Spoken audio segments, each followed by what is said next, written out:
Bom dia, bom dia. Já estamos ao vivo aqui, preparados para o terceiro encontro, terceiro bate-papo, Paz Fora da Caixinha. Bem-vindo a todos vocês que estão chegando por aqui ao vivo, bem-vindo você que está assistindo aí essa live gravada. Já vamos começar aí o nosso terceiro programa, já é a terceira semana. Vamos lá, então? Eu só estou terminando de compartilhar aqui nos grupos, Mário. Acho que Aí vale a pena. dá ok para a gente começar, então. Tá bom, já tô finalizando aqui, a gente já vai começar. E aí, pais, vocês que assistiram aos vídeos das 2 semanas anteriores, deixem seu comentário aqui para a gente sobre os vídeos, o que você achou, como você está se sentindo, quais são as suas dificuldades. Se você é um catequista ou você é um pai, uma mãe, deixa aqui seu comentário, seu olhar sobre essa página, né, Mário? Sim. É importante a gente ter essa discussão, né? Ter esse retorno de vocês para a gente poder. Deixa eu procurar aqui, eu estou procurando os grupos agora. Só compartilhar, deixa que ele faz sozinho. Sim. Mas, não, só estou compartilhando, mas eu não consigo encontrar o grupo da... Ele tem que aparecer nas opções. A hora que você compartilha, ele tem que aparecer nas opções embaixo. Mas quando eu coloco o grupo, ele não aparece os nossos grupos, tá? Só aparece outros grupos. Então, tá bom, porque ele não está vinculado ao Pais Fora da Caixinha, não tem problema. Então, tudo bem, já estamos compartilhados aí na página da Catequese Fora da Caixinha, já compartilhei também no grupo Pais Fora da Caixinha, mas eu não vejo, deixa eu ver se eu consigo ver aqui. Não. Tudo bem, bora lá, vamos começar. Sim, deixa eu entrando só ver. No assunto. Tá tudo certo aqui. Como a gente vai gravar para distribuir, a gente faz o início de novo para poder... Sempre, né? Poder Já estamos com 5... A Maria Terezinha Carvalho já está ali. Oi, Maria Terezinha, tudo bem? O que você está achando desse nosso programa? Estamos iniciando aqui, já esse é o terceiro programa, então seja muito bem-vinda. Vamos lá? Bora lá. Lá no JAC 2 você conseguiu compartilhar ou não? Não. Ok, então só um minutinho aqui. Pessoal, a gente só está terminando de ajustar aqui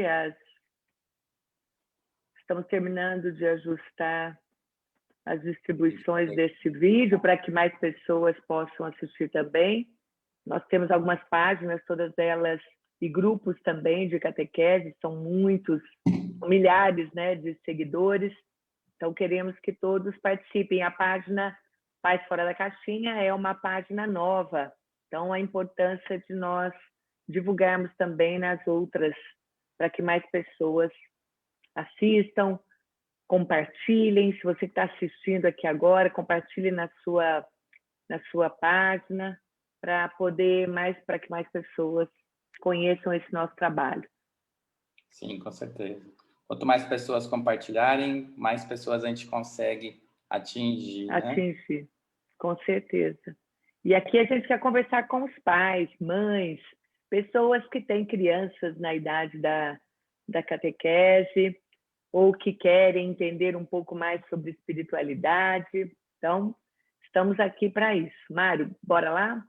Bora lá. Depois a gente compartilha com o... Hoje, todos os dias dá certo. Não entrou, né? Não entrou hoje. Não tem problema. Alguns já vão entrar. Uhum. Sim. Bom, vamos lá.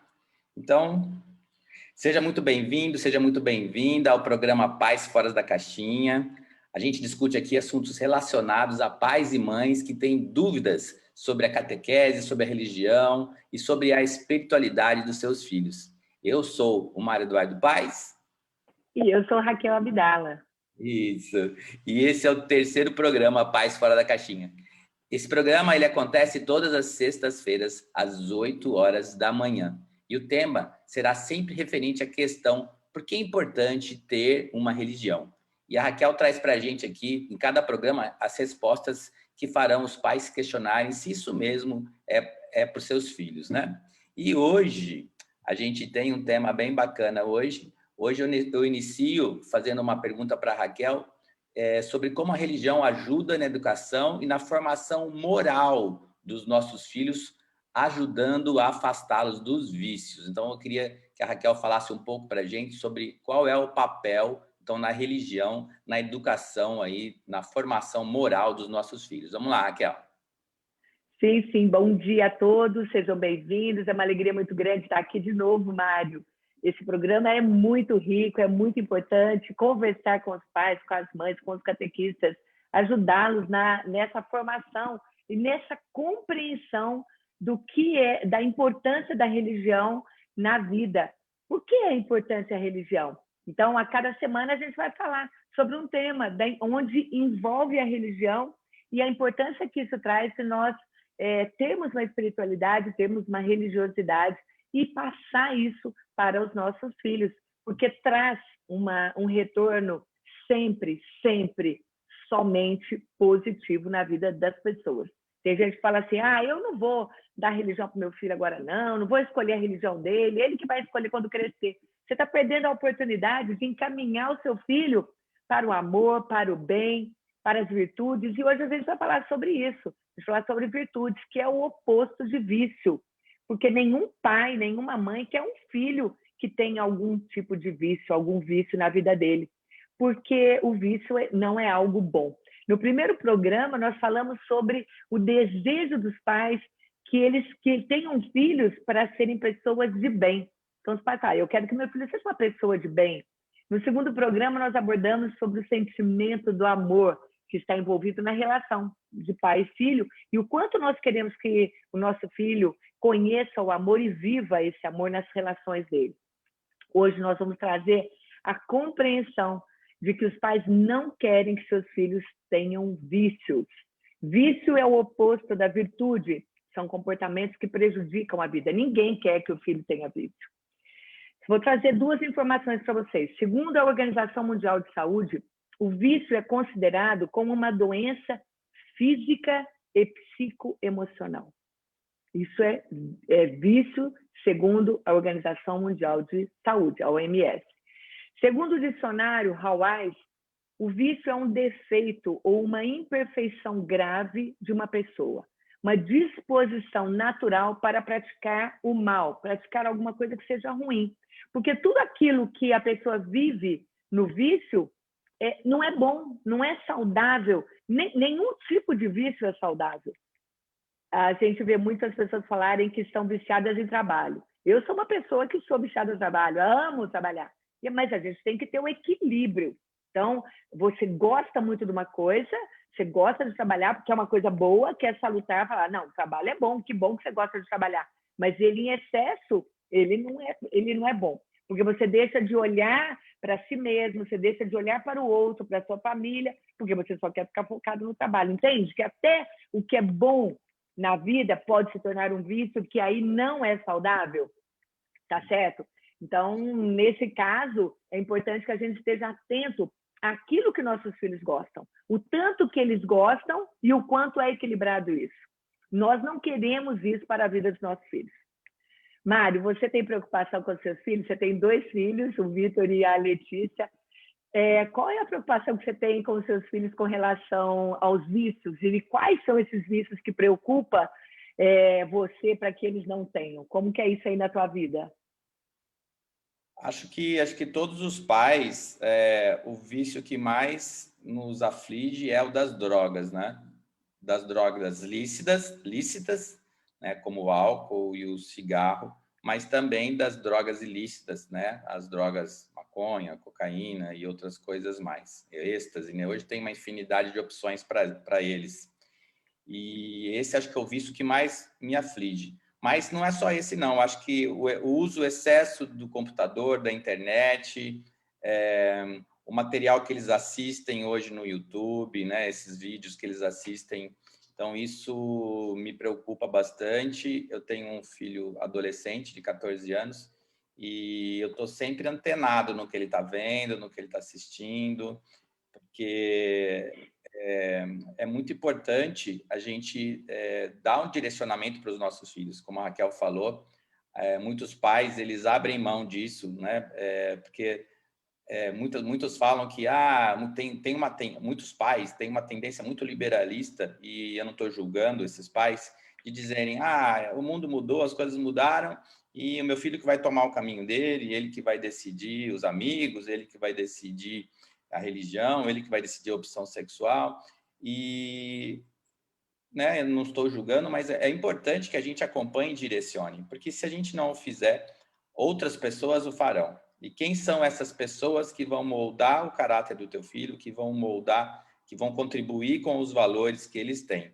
Então, eu acho que sim, é um papel dos pais ficarem atentos e monitorar aí, sim, com quem teu filho anda, quem são os amigos dele, qual é o material que ele está assistindo na internet, né? Qual é o meio que ele está tendo informação. Então, acho que esse é um papel fundamental, Raquel, que os pais, na minha opinião, minha humilde opinião, acredito que os pais não devem fazer essa opção de deixar por conta dos filhos, porque eles sigam o caminho deles sem ter uma orientação. Sim, eles devem seguir o caminho deles, mas eu também acho que eles devem ter aí uma orientação. A gente tem que entender, Mário, que os filhos estão sendo construídos na infância e na juventude. Então, eles não podem se construir sozinhos, livremente, como animais selvagens que crescem a Deus dará, a maneira que eles querem. É obrigação dos pais, é responsabilidade nossa educar, formar o caráter, ajudar na formação da personalidade. Tudo isso se dá nesse momento, nesse tempo, principalmente na primeira infância. Nós sabemos que é até os 7 anos, aproximadamente. Mas ainda, a minha mãe diz sempre assim, que os pais têm autoridade sobre os filhos até na terceira idade, em todos os momentos. E a gente não pode esquecer isso. Nós não podemos esquecer que os pais têm autoridade sobre os filhos. Então, a opinião, a palavra do pai, aquilo que o pai ensina, e principalmente aquilo que ele vive, é muito importante para o filho, mesmo que o filho vire as costas. Sempre que um pai fala, e isso começa, esse respeito, a partir do comecinho da vida dela, lá na primeira infância, tudo que o pai fala é autoridade. O pai tem autoridade. Ele perde a autoridade porque ele quer, porque ele dá a sua autoridade para o filho, e ele não enxerga isso. Mas mesmo ele fazendo isso, o pai é visto como uma autoridade, naturalmente. Então, como que nós vamos viver sem dar esse direcionamento para os nossos filhos? E eu não estou falando aqui de religião, eu estou falando aqui de educação, da formação como um todo para as crianças. Então, a gente tem mesmo que estar atento, tem que orientar, sim, é nosso papel, é nossa responsabilidade. Nós vamos delegar para as escolas, para a catequese, aquilo que nós queremos de melhor para os nossos filhos? Nem sempre, porque tem coisas que só é da família, é da cultura, são as nossas raízes que nós vamos passar. Aí, como você falou, você vai terceirizar, você vai dar para o outro a possibilidade dele ensinar para o meu filho aquilo que não é da nossa família, que não é próprio nosso. Uma das coisas assim, mais fortes que a gente tem que lembrar é que a família é o porto seguro. O filho vai embora, ele pode fazer o que ele quiser, mas ele sabe que, isso eu estou falando assim, no geral, em termos de conceitos, tá bom? Porque a gente sabe que existem muitos problemas familiares. Mas vamos falar assim como essência, como aquilo que é a verdade, que a família é o lugar onde o outro, então o filho, sempre vai encontrar um lugar para estar, para procurar ajuda, e é nos pais que eles encontram isso. Raquel, mas não tem pai, não tem mãe. Mas aqueles que tiveram a oportunidade de conviver com o pai e com a mãe e viver uma vida de harmonia, de paz, de valores, quando os pais se vão, os filhos sempre vão lembrar. Se eu perguntar isso para o meu pai hoje, para minha mãe hoje, o que ela falaria, o que ele falaria? Você vai ter a resposta, porque você teve esse convívio, você teve essa participação. Então, é o Porto Seguro, sim, mesmo quando os pais já não estão mais presentes. Mas, enfim, voltando aqui... Muitas pessoas, Raquel, falam assim, hoje os tempos são outros, né? Hoje a vida é outra, hoje tem a tecnologia, tem a internet, e realmente os tempos são outros, né? Hoje a quantidade de informações que uma criança tem na internet, ele não tinha há tempos atrás, né? A gente tinha que recorrer a enciclopédias, a outras pessoas, e hoje não, hoje ele vai lá no Google, digita o que ele quiser, o assunto que ele quiser, e ele tem a informação, né? Então, a gente compreende, eu compreendo que os tempos são outros, e o tipo de relacionamento com os pais, entre pais e filhos, mudaram e precisam ser adaptados e melhorados, com certeza. Mas eu acredito que existe a possibilidade de você ainda ter autoridade sobre os seus filhos e, ao mesmo tempo, ser amigo do teu filho, né? Acho que isso é o equilíbrio que precisa ter. Ao mesmo tempo que o teu filho, ele sabe que você é o pai dele, sabe que você é a mãe dele, e ele tem que respeitar e ele tem que escutar, mas, ao mesmo tempo, você não fecha a porta como antigamente acontecia muito, né? A questão muito do autoritarismo vai fazer assim, acabou e pronto, e não tem mais nada, e ele não tinha informação, ele acabava aceitando. Hoje, as crianças não aceitam qualquer coisa que você fala para eles, porque eles têm a informação do outro lado. Então, eles estão sempre nos questionando daquilo que nós estamos falando e principalmente daquilo que a gente está fazendo, né? A gente já comentou sobre isso nas lives anteriores, que as crianças, elas aceitam mais do que a gente faz, do que a gente fala. Elas prestam atenção no que a gente faz e se moldam naquilo que a gente faz. Então, eu acredito, Raquel, que a gente precisa hoje, os pais precisam chegar nesse equilíbrio de, ao mesmo tempo, não perderem a autoridade, serem os pais dos filhos mesmo, né? E na hora que precisa, né, serem também amigos deles. Conversem com eles sobre todos os assuntos, sobre todas as aflições, né?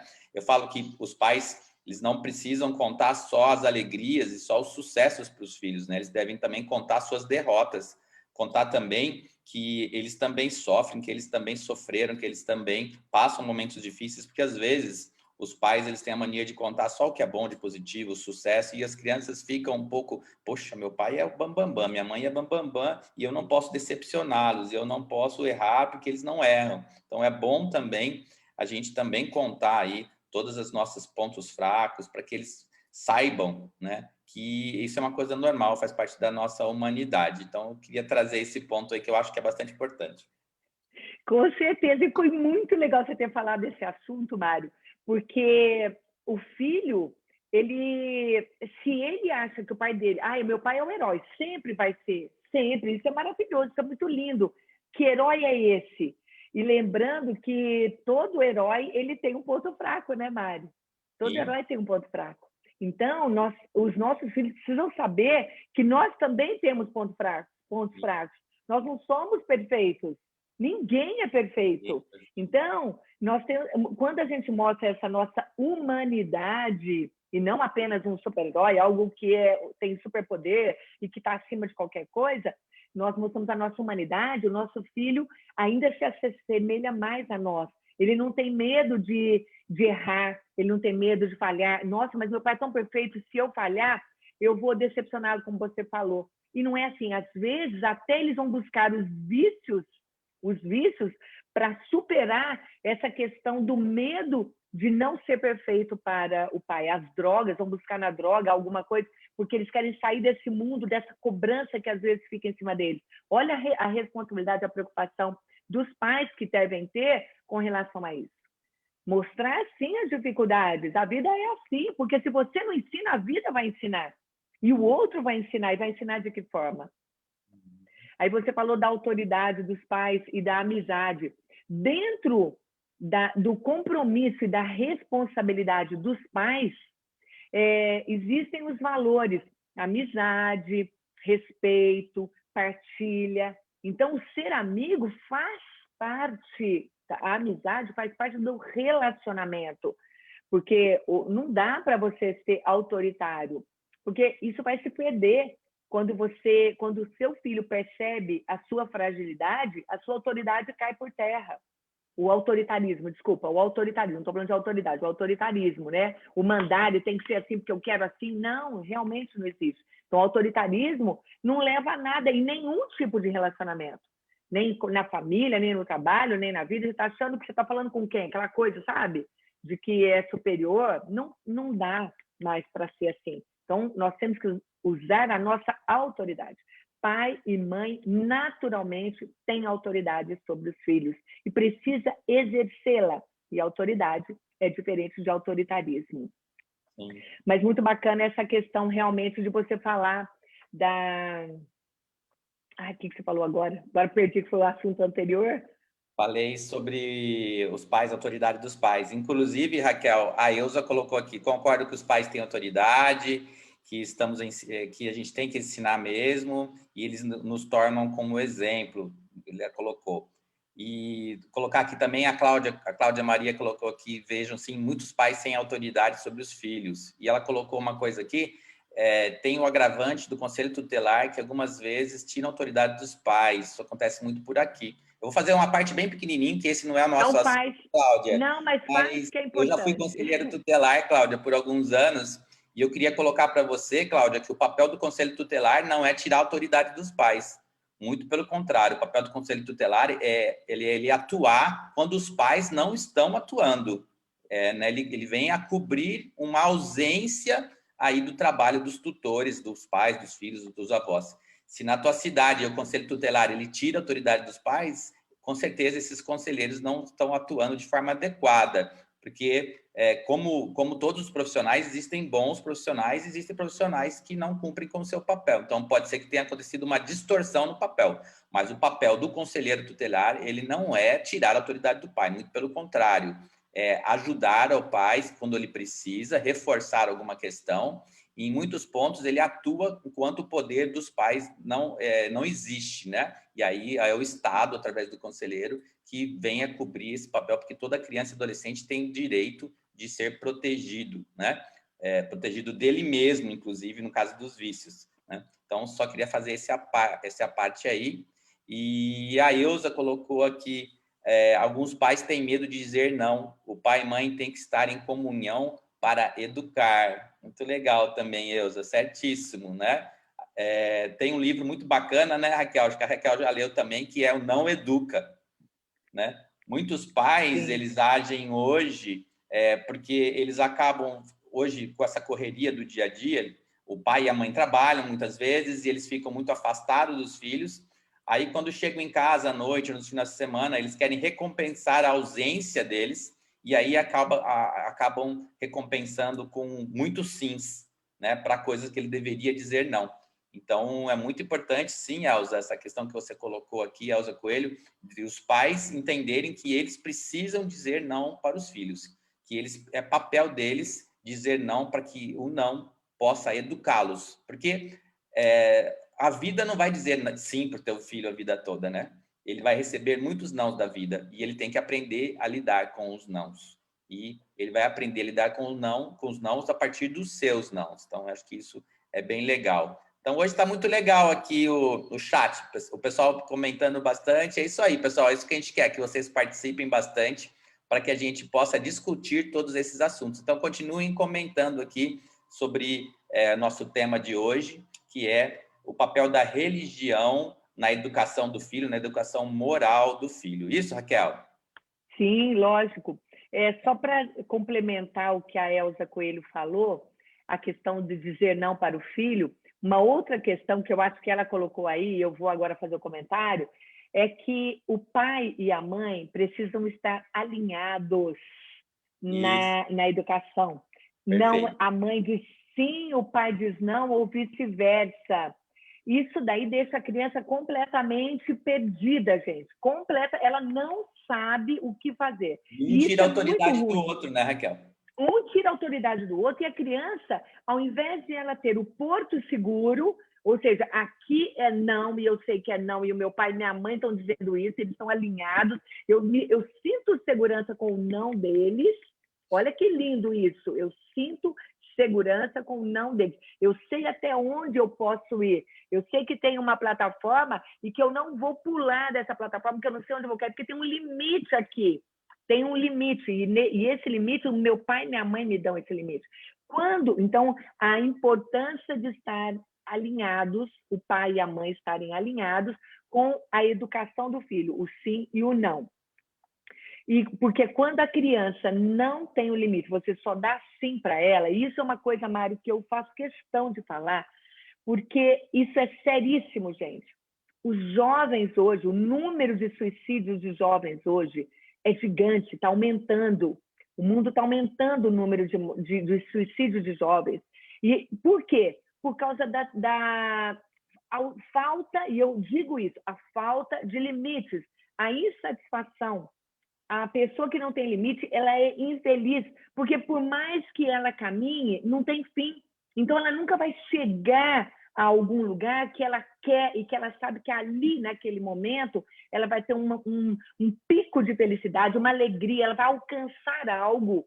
Mesmo que aquilo depois diminua novamente, ela vai buscar algo novamente que tem um limite. Então, a criança precisa ter esse limite, porque ela vai conquistando. Cada conquista dela é a felicidade dela. Quando a criança não tem isso, porque ela não tem limite, então ela não tem o que alcançar, ela tem. Ela começa a ter um momento que ela fala assim, nossa, mas a vida é isso? A vida é isso? Só é continuar, viver por viver? Onde está a minha felicidade? Os pais acham que a felicidade é dar sim para o filho, e a felicidade do filho está no não. Isso é importantíssimo. A felicidade do seu filho está em você dizer um não, saber dizer não para ele, saber que ali ele vai chegar ali. Por exemplo, você vai dar um presente para o seu filho. Se você tem o hábito de todo dia chegar na tua casa e dar um presente para o seu filho, isso não significa mais nada para ele. Perceba que teu filho vai pegar o presente, vai abrir, vai ficar ali um minutinho, daqui 2 segundos o presente já não está mais na mão dele, ele não está nem aí mais, ele está buscando outras coisas. Agora, se o seu filho quer um presente, quer algo, e você espera chegar o dia do aniversário dele, espera chegar o Natal, se você costuma dar presente no Natal para o teu filho, espere uma data específica para você dar o presente para ele. Tem um momento certo de celebrar, porque daí ele vai ficar naquela expectativa, entende? Olha o limite. O limite gera nele uma expectativa, uma vontade, e ele vai ficar feliz. Ele não vai ficar triste porque ele não recebeu o presente antes. Ele vai ficar feliz esperando o momento dele receber. E na hora que ele receber, ele vai vibrar, ele vai curtir, ele vai ser muito mais feliz. Tá certo, Mari? Você concorda comigo? Sim, sim. Eu acho que o único presente que ele pode dar todos os dias e deve dar todos os dias é um presente inestimável, que não tem preço, que é o seu tempo, né? Todos os dias ter esse contato, né, os pais com os filhos, perguntando como está o dia, quais as dificuldades, como é que foi, né? Procurando entender, procurando saber e compartilhar da vida, tanto da vida do filho com ele, mas também falar do seu dia, como foi o seu dia, né? O que aconteceu, para ele saber das tuas dificuldades também. Então, essa questão aí da troca, né? Isso é muito importante. Então, eu sei que hoje é complicado, é difícil, os pais chegam em casa cansados, com a cabeça cheia, querendo descansar, querendo relaxar muitas vezes, né? Porque teve um dia pesado. Mas a gente entende que esse trabalho diário com os filhos, que seja 10, 15 minutinhos de conversa diária, né, perguntando, se interessando pelo seu dia, pela sua vida, né, traz aí uma segurança emocional para o seu filho, traz aí a aproximação para o seu filho. Porque é o que a gente fala, né? Se você não se aproximar do seu filho, outras pessoas vão se aproximar. E aí você não sabe quem são essas pessoas que vão se aproximar do teu filho e quais são as intenções que essa pessoa tem para com seu filho, né? Então a gente vê aí hoje o acesso das pessoas o dia inteiro aí nas redes sociais no seu filho, né? Várias personalidades aí do YouTube dizendo um monte de coisa para o seu filho. E o que eles estão dizendo para o seu filho? Coisas boas ou coisas ruins? O que é isso? Então, é muito importante essa participação. E se tiver, então, um presente que você pode dar para o teu filho todos os dias, dê qualidade do teu tempo. Dê um tempo de qualidade para ele, né, todos os dias, para que você possa cada vez mais estar próximo dele. Né, Raquel? Sim. E, às vezes, gente, muito mais importante do que a quantidade, isso aí vocês sabem, mas é legal a gente falar, muito mais importante do que quantidade de tempo é a qualidade de tempo. Porque, às vezes, um pai e uma mãe podem ficar muito tempo com o filho, mas fica brigando, fica discutindo, não está nem olhando para o filho. Está ali presente, mas não está, na verdade, né? Presente fisicamente, mas não está emocionalmente, não está dando atenção. Então, também não adianta nada.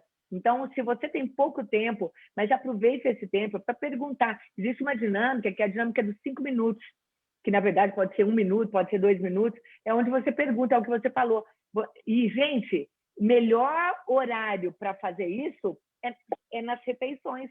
Se você conseguir juntar a família nas refeições, é maravilhoso. Ah, não, Raquel, não consegue, porque um chega muito tarde, não sei o quê, tem que dar a comida para a criança mais cedo. Não tem problema. Quem está ali, se é a mãe, se é o pai que está presente, conversar enquanto estão fazendo as refeições. Ou então na hora de dormir. Como foi seu dia? O que você conta de novidade? Aí cria-se o hábito da criança falar, do jovem falar, em uma frase, o que você me conta de novo hoje? Ou o que você me conta de não ou o que você me conta hoje que não foi muito legal? E aí depois eu vou contar o meu também.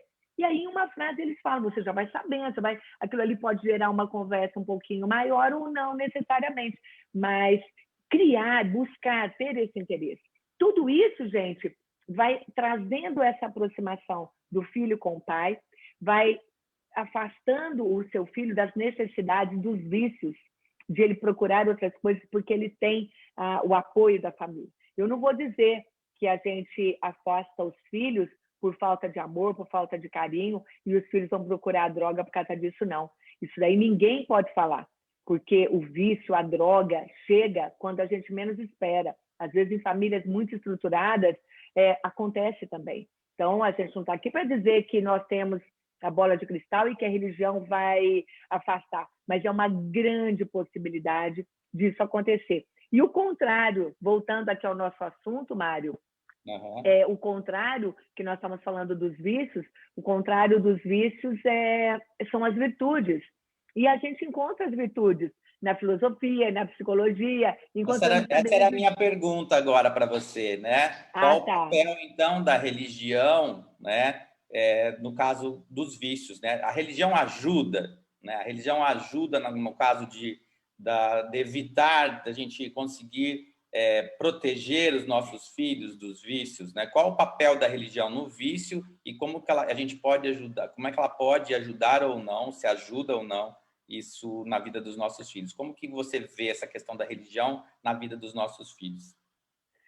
Então, Mário, quando a pessoa tem uma religião, tem uma espiritualidade, dentro da religião nós aprendemos conceitos que a religião traz a partir daquilo que Jesus veio nos ensinar, aquilo que Deus quer para o seu povo desde o Antigo Testamento. Então, nós trazemos para a vida do jovem, da criança, da família, essa espiritualidade, as virtudes que, assim como o vício é construído e você começa com um pouquinho, aí vamos lá, vamos trabalhar o oposto, vamos trabalhar as virtudes, onde você, a partir do momento que você acredita em Deus, acredita em Jesus Cristo, no caso da nossa igreja católica, apostólica romana, nós vamos trabalhar e desenvolver em nós essas virtudes que vão nos fortalecer. Mas vamos entender primeiro o que é uma virtude, né? Como eu estava falando, o contrário do vício é uma virtude.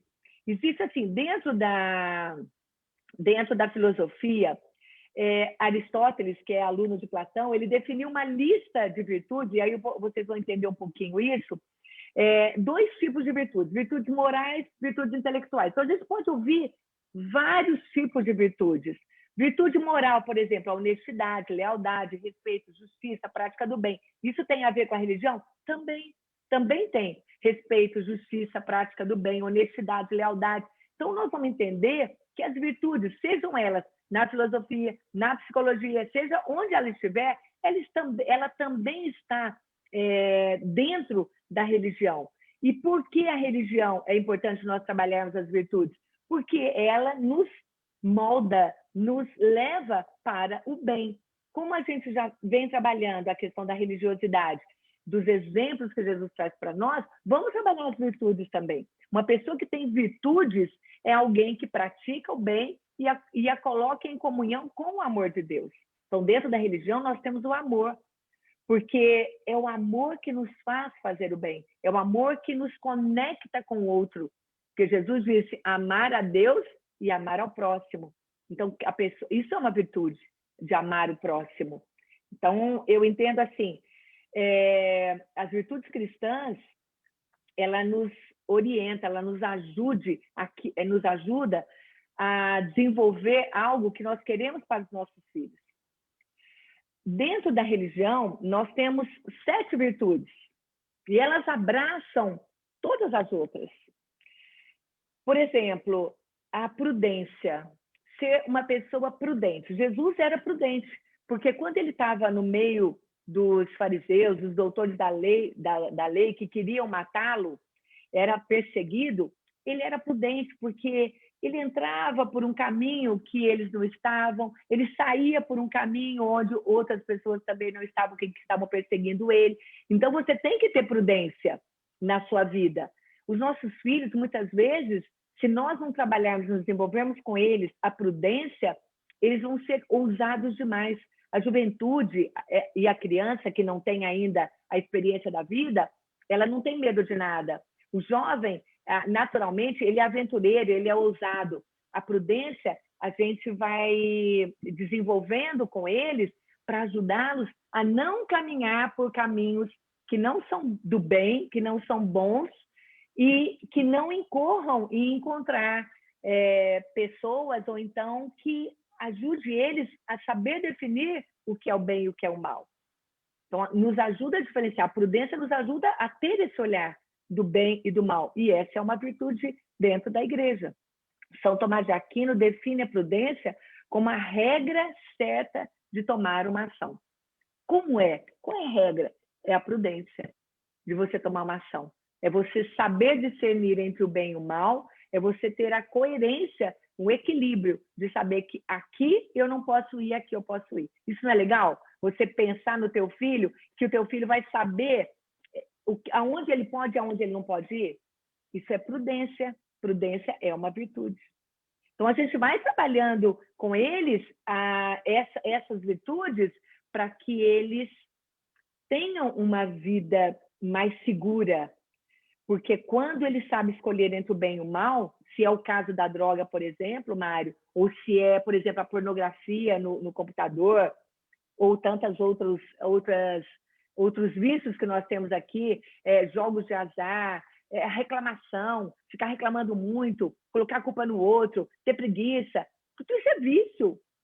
Se a gente começa a ensinar para os nossos filhos o oposto do vício, que é a virtude, eles vão se sentir mais fortalecidos para enfrentar as dificuldades do dia a dia. Um outro exemplo de virtude é a justiça, ser justo. É uma virtude que nos leva a ter uma atitude de dar ao outro o que é de direito. E como existe injustiça, gente? As pessoas olham muito mais para elas, são egoístas. A pessoa egoísta não é uma pessoa justa, porque ela só começa a olhar para o seu próprio eu. Qual é a necessidade que eu tenho? Eu não estou nem aí do outro. Então, você vai num restaurante, o garçom errou a conta, se ele errou contra você, você começa a gritar, espernear, por quê? Porque você foi tolhido, você foi banido. Agora, se for ao contrário, e se ele esquecer de colocar lá uma bebida ou uma comida, alguma coisa que ele serviu, aí você fica quietinho? Fala, não, azar é dele, já estão ganhando bastante. Isso não é justiça. Se você consegue enxergar isso, e se você não é exemplo disso para os seus filhos, olha a virtude da justiça.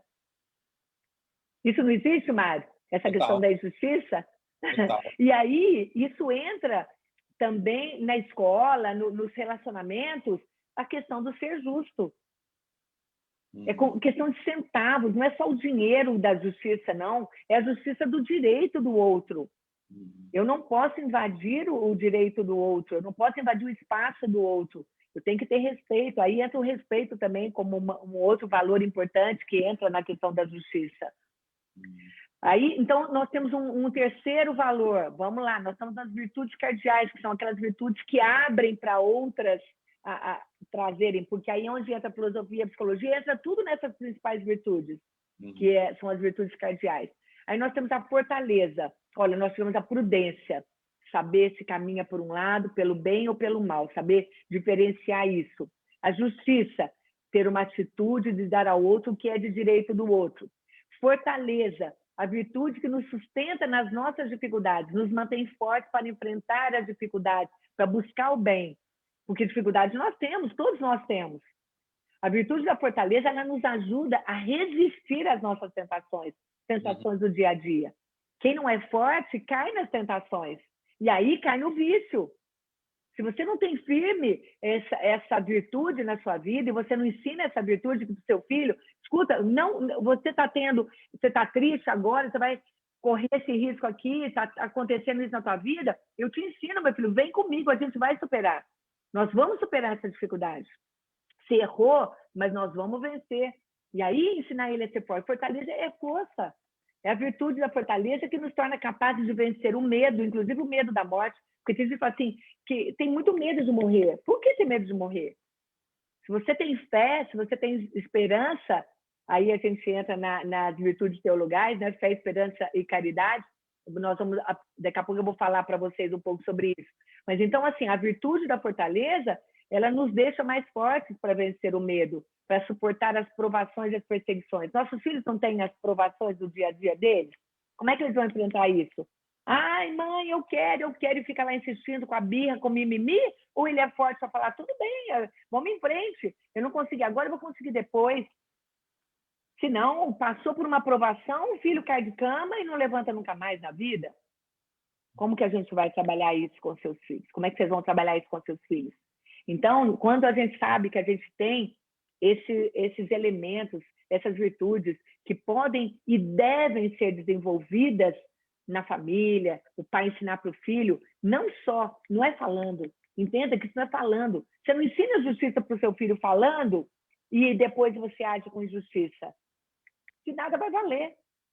O importante é você dar um exemplo. Você ser forte nos momentos das tribulações, no momento da maior dificuldade, você falar, gente, estou sofrendo muito, mas eu sei que eu sou forte, eu sei que eu vou sair dessa. Você está dando exemplo para o teu filho que quando acontecer algo ruim com ele, ele também vai falar. Aí ele não segue o exemplo do pai? Olha que exemplo bonito, um exemplo de virtude, da fortaleza. Quando tem duas escolhas para fazer, não, meu pai é prudente, meu pai é uma pessoa que sabe diferenciar entre uma coisa e outra. Então, a força, qual é a força? Que exemplo que você está dando para o teu filho de fortaleza, de ser forte para enfrentar as provações e as perseguições da vida? E uma quarta virtude cardeal, que são 4, que são essas virtudes que abraçam outras também, é a temperança. O que é a temperança? É a virtude que controla os desejos e o instinto dentro dos limites da honestidade. Então, eu tenho que controlar os meus desejos. Não é só porque eu quero que eu tenho que ter. Eu tenho um instinto do querer saber, do querer ter, mas eu tenho um limite. Qual é o limite? O limite da honestidade. Eu tenho que saber diferenciar o bem e o mal. Isso tudo a gente aprende aqui na religião. Isso tudo se aprende. Por quê? Porque Jesus veio nos ensinar isso. A temperança ajuda a pessoa a não se levar pelas paixões do coração. Porque a paixão é algo que deixa as pessoas alucinadas, cegas, elas não enxergam nada. E se você não consegue ter esse equilíbrio, você vai apenas pela paixão. Quantas pessoas sofrem absurdamente na maturidade porque elas não têm essa temperança, porque elas sofrem as paixões do coração dela que não são controlados. Não tem equilíbrio na vida, não tem moderação. Inclusive, a temperança é usada, Mário, no consumo de alimentos e de bebidas. A pessoa que tem temperança, que tem esse equilíbrio para comer, para beber, mas a pessoa não tem isso. Então, a temperança é algo que traz um equilíbrio para a gente. Não é só a gente ter o instinto do desejo de alguma coisa. Você tem que saber que você tem que ter equilíbrio. A temperança nos traz esse equilíbrio. E como é que vivem hoje os pais com relação a isso? Desequilíbrio, né? Tem que ter equilíbrio. Então, Raquel, aproveitando até aqui, antes de você falar dos outros 3, né? a Elza colocou aqui que existem muitas dificuldades no dia a dia, né? Porque hoje a tribulação, ela falando aqui que nos Estados Unidos ainda as pessoas estão trabalhando aos domingos e isso acaba prejudicando aí a ida à missa, e também a questão dos pais não mais estarem presentes nas refeições junto com o filho, tudo isso que a gente já falou. E eu acabei perguntando para ela, então, o que ela achava que podia melhorar, né, no dia a dia, o que ela achava que nós poderíamos fazer para poder melhorar essa situação, minimizar esses impactos negativos do dia a dia, né? E ela colocou aqui que ela crê que, como estamos aqui já falando sobre isso, desenvolvendo e levando para eles ouvirem, né? Então, trazendo consciência para eles que isso já é uma forma da gente tratar esse assunto. Então, acho que é importante isso que ela está colocando aqui para a gente parar nisso, para pensar sobre isso. É importante, né, conhecer aí as virtudes aí que você está colocando para a gente, né? Já colocou 4, vai colocar outras 3. Mas na prática, né, no dia a dia, o que a gente pode fazer no momento, eu concordo com a Elza, a gente começar a tornar isso a consciência, né? Trazer isso para a discussão, porque a gente acaba jogando tudo isso debaixo do tapete, né? A gente tem mania no nosso dia a dia de não querer se amolar, não querer se importunar com assuntos complicados, porque já é tudo tão complicado e você não quer tocar naquele assunto, mas não tem como... não ter o enfrentamento, não ter o enfrentamento do problema. Exatamente. E a gente precisa, né, enfrentar o problema, trazer ele à tona a consciência para poder enfrentar. Então, ela já falou que isso é uma questão. E aí, a Elza toda, mesmo no Brasil, muitas famílias estão dando mais prioridade para o trabalho, alegando que era para dar o melhor para o filho, para a família, mas às vezes aí acaba fazendo isso pensando que vai ser o melhor, mas acaba não sendo, né? Achando que o caminho, vou trabalhar mais para poder dar mais conforto, para poder dar uma vida mais tranquila para minha família, mas acaba esquecendo do essencial. E às vezes o dinheiro, a gente sabe que é muito importante, a gente não é hipócrita aqui para falar que o dinheiro não é importante, mas nem sempre ele é o suficiente, nem é essencial e ele não supre as outras questões também. Então, só para poder trazer aqui a participação do pessoal, porque a gente quer realmente aqui que esse nosso bate-papo seja um bate-papo mesmo, onde a gente possa trazer a opinião de vocês. Por isso que é importante que vocês comentem no chat aqui o papel de vocês, para que a gente possa aliar o conteúdo que a gente está trazendo junto com a realidade de vocês, para que a gente possa discutir isso, para que possa ser aqui uma discussão não entre eu e a Raquel, mas assim, entre todos aqui os participantes que estão trazendo. E é isso, Raquel, desculpa te interromper aí, mas é importante trazer isso aqui, e aí pode ir lá para os outros 3 aí. Nós estamos quase finalizando o nosso tempo aqui, mas eu vou trazer as 3 outras virtudes agora. Mas é interessante, Mário, e gostei muito do que a Elza falou também, é o seguinte, se nós conseguíssemos... Gente, compartilhe isso, porque o que nós estamos fazendo aqui hoje, especificamente, é mostrar a diferença entre vícios e virtudes e que a religião nos traz as virtudes que a gente pode trabalhar, que os pais podem exercer dentro da família deles, esse exemplo, dar esse exemplo, sim, dentro do pequeno tempo que eles têm, e nós entendemos isso hoje, esse é o mundo, esse é o século XXI, isso que está acontecendo aí agora é uma realidade, não tem como a gente falar, não, para tudo e vamos começar tudo de novo, não dá, o bonde já está andando, o trem já está passando, e a gente tem que entrar aí dentro e viver com eles isso. Qual é a melhor forma de fazer isso? Então, se o pai conseguir, pelo menos no caminho para o trabalho, assistir, ver que é possível ele ter atitudes que vão fazer a diferença. São coisas simples, pequenas, no dia a dia, que é o próprio exemplo, gente. Pai e mãe educam pelo exemplo. Pelo exemplo. Pode não falar nada, mas dê o exemplo. Agora, a interação com o filho é fundamental, porque se você tem um filho, você tem uma responsabilidade.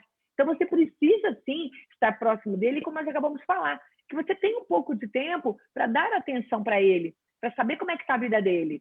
Então, parar 2 minutos, perguntar como foi seu dia, e verdadeiramente desliga do celular, olha no olho do teu filho e pergunta para ele, e dá um sorriso para ele te sentir, para ele te ver, abraça teu filho, diga a ele que você ama, faça-se presente na vida dele.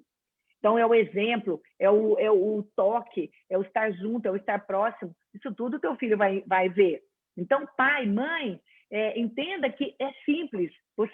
Não é fácil. É simples, mas não é fácil. Mas é possível. O principal é saber que isso é possível e que você é capaz. E não está distante, não está distante da tua vida você fazer isso. Você mostrar para ele essas 4 virtudes que eu acabei de falar. São 4 virtudes do nosso dia a dia, vocês já fazem isso.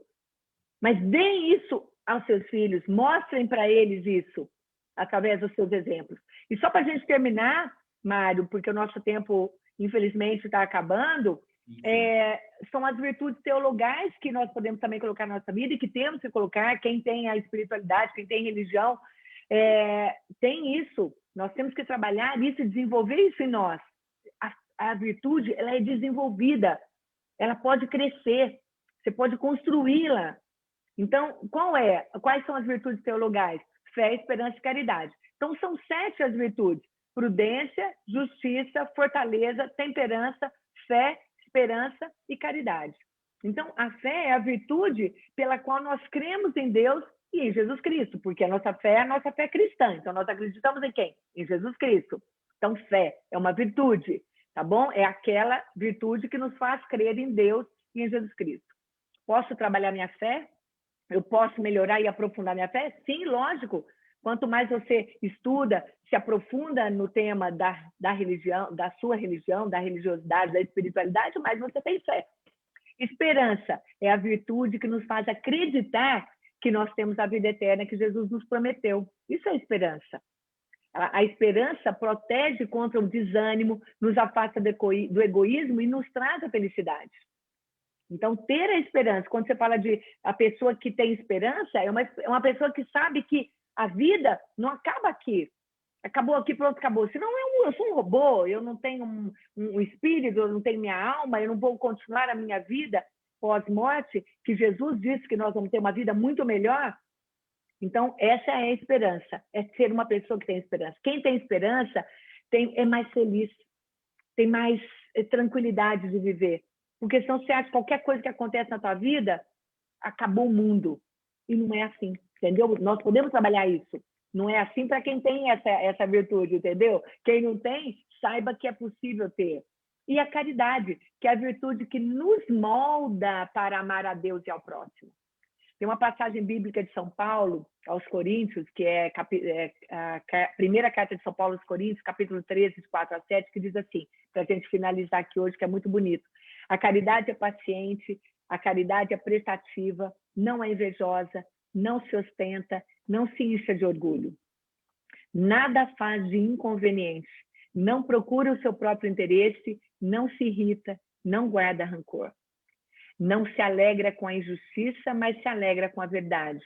Tudo desculpa, tudo crê, tudo espera, tudo suporta. Essa é a passagem da primeira carta de São Paulo aos Coríntios, e onde ele fala sobre a caridade. Caridade é amor a Deus e amor ao próximo.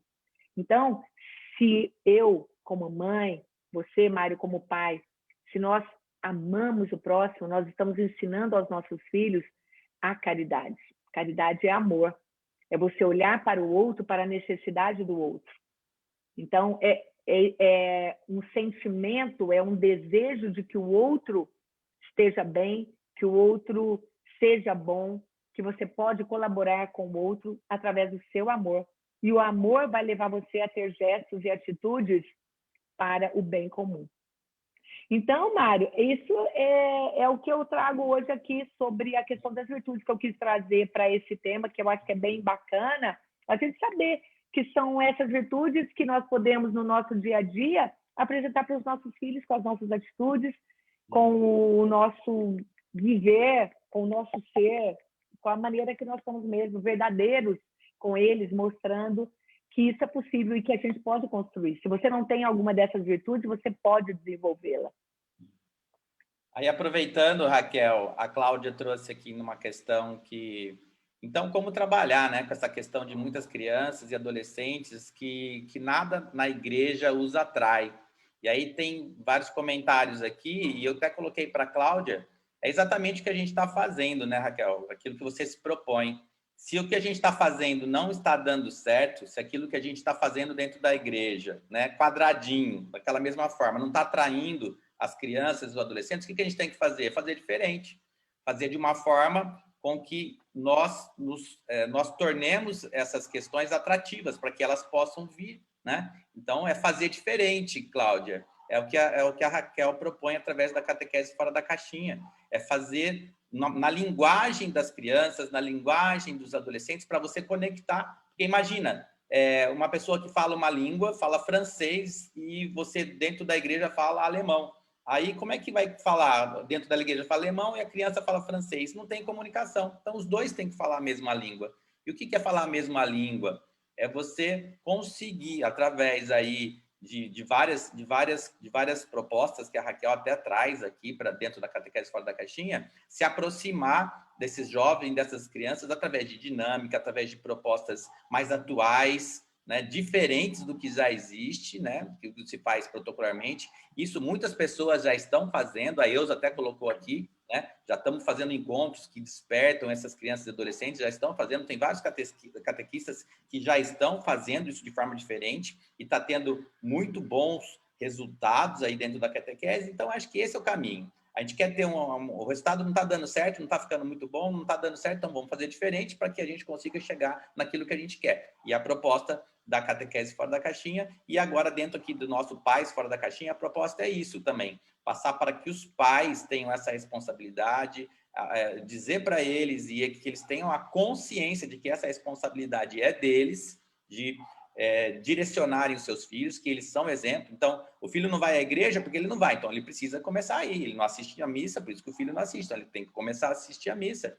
Ele não é justo, ele não tem essas virtudes que a Raquel colocou, ele não é que ele não tem, ele não está aplicando essas virtudes, ele precisa começar a aplicar para que o filho também tenha. Então, é isso que a gente está falando aqui, né? Acho que basicamente é isso, né, Raquel? Muito bacana aqui as interações hoje aqui no nosso bate-papo, que é muito feliz aqui com o resultado. Eu também, que bom, fico muito feliz. Mário, o motivo, o tema principal desse nosso bate-papo é por que é importante ter uma religião. Sim. Assim nós estamos falando com os pais, mas se você é catequista e você também está em contato com a criança, é muito bom que você esteja aqui e seja muito bem-vindo, como desde a gente já acolheu você lá desde o começo. Por quê? Porque, às vezes, a criança ela não tem essa compreensão do porquê ela está dentro da igreja. Se você não fizer o seu papel de mostrar para ela a importância de ter uma religião na vida, que é isso que nós estamos conversando aqui, moldar para o bem, moldar para o amor, trazer a criança, fazer ela viver, mostrar para ela na prática, no dia a dia dela, o que é ser uma pessoa de bem. Como que ela se diferencia melhor do que as pessoas que não são do bem, que não conhecem o que é ser do bem, o que é ter amor. E ela vai começar a diferenciar uma coisa da outra. E agora, trazendo a essa questão das virtudes, o quanto é importante ela ter essas virtudes para ela enfrentar o dia a dia dela. E aí você traz das crianças quais são as dificuldades que elas passam.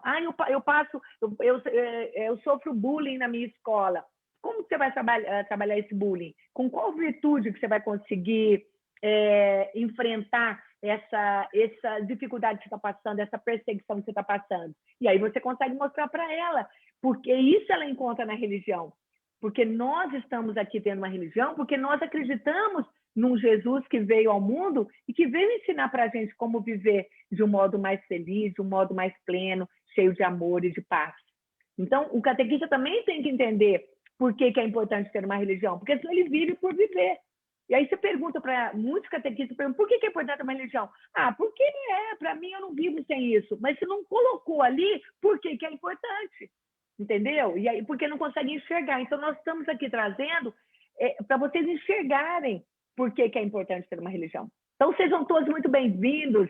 Deixe aqui realmente seu comentário, sua dúvida, porque daí a gente vai te ajudar também. Qual é a sua dificuldade, se você é pai, se você é catequista, para nós ajudarmos você cada dia mais nesse processo de evangelização, de catequese e de vivência da espiritualidade. Mário, obrigada, viu? por mais Obrigado esse também, encontro. Raquel. Obrigado a todos os que estiveram presentes aí no dia de hoje, os catequistas, os pais que estão presentes.